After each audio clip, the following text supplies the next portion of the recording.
amigos de la radio Estereotoso del Meritín de Chihuahua, compadre.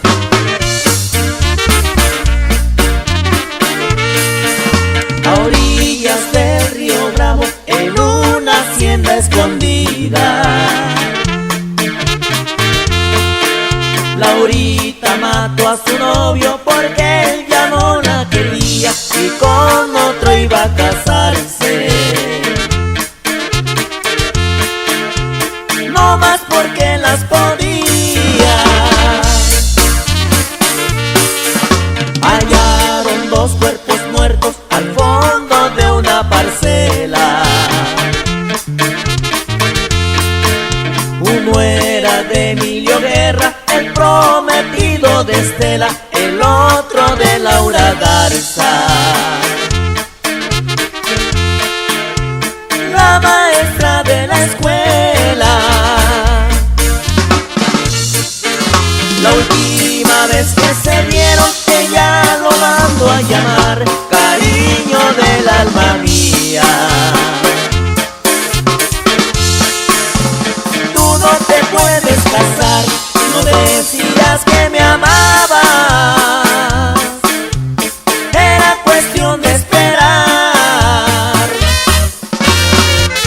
Y un saludo para José Luis Vázquez. Los Fantásticos.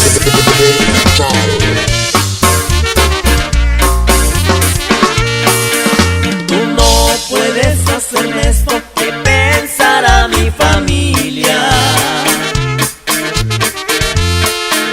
No puedes abandonarme después que te di mi vida. No digas que no me quieres,